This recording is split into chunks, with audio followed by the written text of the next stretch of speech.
Sir ఇక్కడ మనం ఒకటి గమనించాలి. ఈయన జగన్మోహన్ రెడ్డి గారు ఏదైతే పేదవాళ్ళకి 50,000 కుటుంబాలకు స్థలాలు ఇస్తానే దాన్ని ఏ విధంగా రద్దు చేశారో చూశారు. ఇప్పుడు ఏమంటానంటే వాళ్ళకి గ్రామీణ ప్రాంతం ఇదంతా ఉంటే కనుక అమరావతి అనేటువంటిది ఇంటర్నేషనల్ రాజధాని కదా, ఏ రాజధాని, ఈ గ్రామాలు పల్లెటూర్లు చిన్న చిన్న ఇల్లులు ఉండడం ఏంటి, అన్ని సౌదాలే ఉండాలంటే ఆయన మైండ్ లో ఉంది.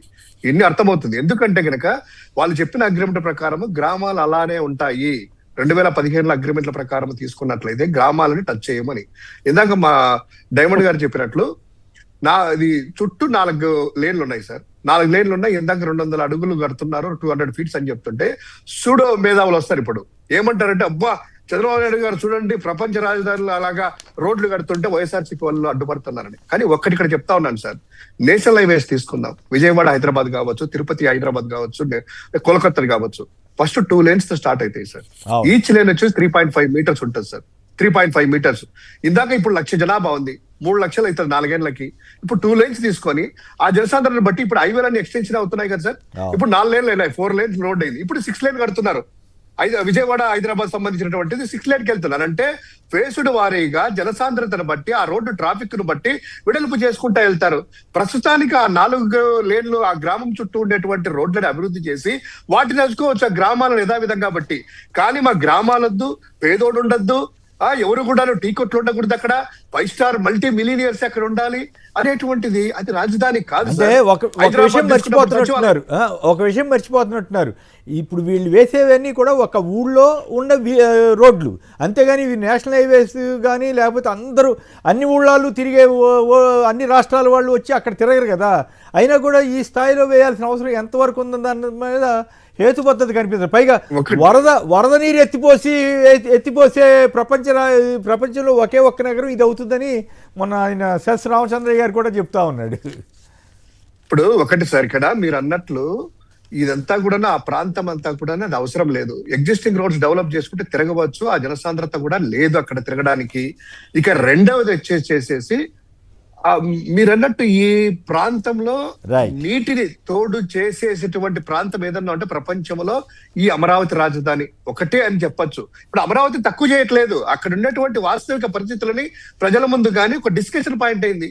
ఖచ్చితంగా ఈ గ్రామాలు ఏదైతే పాపం మన రామారావు గారు ఏదైతే మృతి చెందారో, మరణం చెందారో దాని గురించి ఎఫ్ఐఆర్ కూడా పెట్టలేదు సార్ ఇప్పటి కేసు పెట్టాలి. సాక్షాత్తు మినిస్టర్ గారు జరిగిన తర్వాత యాజ్ పర్ ప్రొసీజర్ ప్రకారం ఎఫ్ఐఆర్ అనేటువంటిది కట్టాలి. ఎవరు దీనికి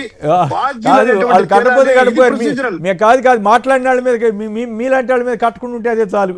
కానివ్వండి, ఎదురు కేసు మీకు ఎవరు చెప్పారు ఆయన ఇట్లా ఎందుకు చనిపోయాడని అట్లా అని చెప్పి అని కేసులు పెట్టేటువంటి కొత్త సంప్రదాయానికి మన ఏపీ పోలీస్ శాఖ వారు తీసుకొచ్చారు కదా. రైట్, ఇంకో అంశంలోకి వెళ్దాం. సంక్షిప్తంగా చెప్పండి, ఈ శ్రీకాళహస్తి ఎమ్మెల్యే బొజ్జలకి సంబంధం వార్త వచ్చింది, అది జరుగుతుందా? మళ్ళీ జరిగే అవకాశం ఉందా ఈ శ్రీకాళహస్తి కేసులో, జనసేన సంబంధించినటువంటి హత్య కేసులో?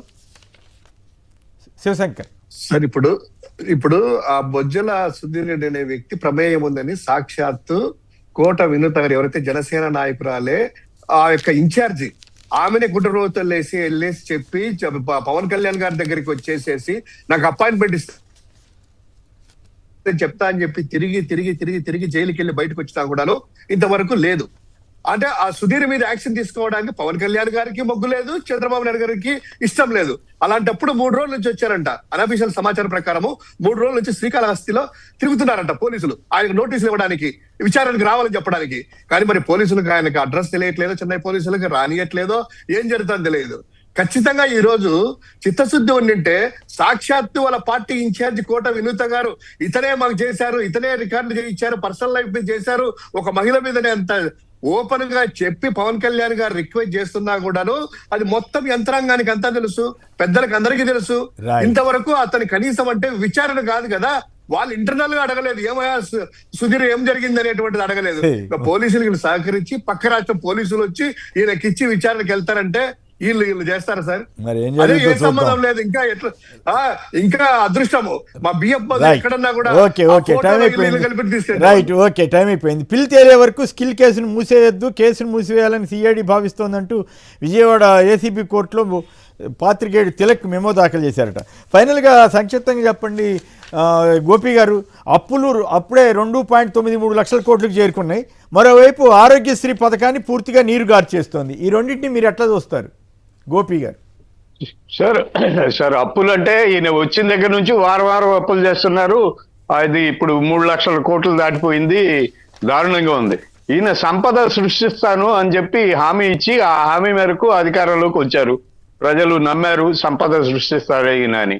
కానీ ఆ విషయం ఎక్కడ మర్చిపోయి పూర్తిగా అప్పులు చేస్తూ అప్పుల మీదే బండి నడిపిస్తున్నారు. రెండోది, ప్రభుత్వ మెడికల్ కళాశాలను ప్రైవేటుకి అప్పచెప్పేసేసి ప్రభుత్వ పరిధిలో ఆసుపత్రులు, టీచింగ్ హాస్పిటల్స్ కానీ మెడికల్ కాలేజీలు కానీ లేకుండా 10 హాస్పిటల్ని వీళ్ళు ప్రైవేటు పైరం చేసేసి, ఆరోగ్యశ్రీ వీళ్ళు వచ్చిన తర్వాత ఈ 18 నెలల్లోనే దాదాపుగా 10-15 రోజుల పాటు నెట్వర్క్ ఆసుపత్రులన్నీ కూడా ఆరోగ్యశ్రీని యాక్సెప్ట్ చేయలేదు. వాళ్ళకి రావాల్సిన ఏరియాస్ ఇవ్వట్లేదు అని. సో ఈ పరిస్థితుల్లో రాష్ట్రంలో ఆరోగ్యం, విద్య, వైద్యం అనేది ప్రభుత్వం బాధ్యత కాదు అని గతంలో చంద్రబాబు నాయుడు గారు ఎప్పుడో చెప్పారు. అట్లాంటి బాధ్యతలన్నీ తీసుకోలేదు ప్రభుత్వం, దాన్ని ప్రైవేటు వాళ్ళే చేయాలని. ఆ దిశగానే ఇప్పుడు ఈ ప్రభుత్వం కూడా నడుస్తోంది. అందుకే ఆరోగ్యశ్రీని నిర్వీర్యం చేస్తోంది. గవర్నమెంట్ హాస్పిటల్ని, మెడికల్ కాలేజీలని ప్రైవేటుకు అప్పచెప్పేస్తోంది. ప్రైవేటు వాళ్ళు పాఠశాలల్లో ఇంగ్లీష్ మీడియం తీసేసి వాటి గతంలో జగన్మోహన్ రెడ్డి ఏదైతే సదుపాయాలు కల్పించారో ఆ సదుపాయాలను పట్టుకొని ఫోటోలు దిగుతూ ప్రచారం చేసుకుంటున్నారు తప్ప వీళ్ళు ఈ 18 నెలల కాలంలో ఒక స్కూల్ నిర్మించలేదు. ఓ స్కూల్ని డిజిటల్ స్కూల్ గా క్లాస్ రూములు తయారు చేయలేదు. ఒక పిల్లాడికి ట్యాబ్ ఇవ్వలేదు. ఏమీ లేవు. అందువల్ల ఏంటంటే ఈ ప్రభుత్వం మెల్లగా విద్య, వైద్యం ఈ రెండిటి నుంచి తప్పుకునే ప్రయత్నాలు చేస్తుంది. ఆ పని మొదలెట్టింది. అందువల్లనే ఇది జరుగుతుందండి. రైట్. అది ఆంధ్రప్రదేశ్ సమాజానికి ఎట్టి పరిస్థితుల్లో మంచిది కాదు. విద్యా, వైద్యం అనేది ప్రపంచవ్యాప్తంగా కూడా, ఈవెన్ అమెరికాలో సైతం వైద్యం కానీ, కెనడాలో అయితే పూర్తిగా ప్రభుత్వమే నిర్వహిస్తూ ఉంటుంది. దాన్ని మెరుగుపరుచుకునే ప్రయత్నం చేయాలి. ప్రైవేటు వాళ్ళు ఉంటే ఉన్నారు, కానీ అసలు ప్రభుత్వాన్ని మార్చేయటం, ప్రభుత్వ ఆసుపత్రుల్ని, ప్రభుత్వ కాలేజీలని ప్రైవేటు పరం చేయటం, ఇవన్నీ కూడా చాలా ప్రజా వ్యతిరేకంగాను, సెంటిమెంట్కి వ్యతిరేకంగాను మారుతున్నాయి. మరి ఏం జరుగుతుందో చూద్దాం. దారా గోపి గారు, ఫైనల్ ఒక్క మాట చెప్పచ్చా? చెప్పండి. ఏం లేదు సార్, 3 లక్షల కోట్లు అప్పు చేశారు కదా. మార్క్ ఫెడ్ ద్వారా 19,500 కోట్లు అప్పు చేశారు. మామిడి రైతులకు ఇవ్వాల్సిన 4 రూపాయలు కూడా ఇవ్వలేదు సార్. 200 కోట్లు వాళ్ళు రోడ్డుకి ఎక్కారు. అంటే ఏమవుతున్నా ఎప్పుడు 19,700 కోట్లట. ఏది మార్కెట్ ద్వారా మామిడి రైతులకి లేదు, ఉల్లిపాయలకి ఇవ్వలేదా? ఓకే. అయినా కూడా మార్కెట్ ద్వారా అంటే మీనింగ్ అదే కదా సార్. మార్కెట్ ద్వారా రైతుల కోసం, అగ్రికల్చర్ కోసం తెచ్చిందే, మామిడి రైతులకు ఇవ్వలేదు సార్. ఇది ఎక్కడికి వెళ్తుంది అనేటువంటిది. అమరావతికి 60,000 కోట్లు అప్పుడే ఆల్రెడీ శాంక్షన్ అయిందంట. మరి ఇదేం అర్థం కాకుండా ఉంది. మొత్తం అంతా తీసుకొచ్చి ఒకే ప్రాంతంలో పెడితే మిగతా రాష్ట్రం, మిగతా జిల్లాల వాళ్ళ ప్రజల్లో ఆందోళన రాదా ఏంటో? మరి వన్ సైడ్గా వెళ్తున్నారు చంద్రబాబు గారు, అంత అనుభవం ఉండి కూడా.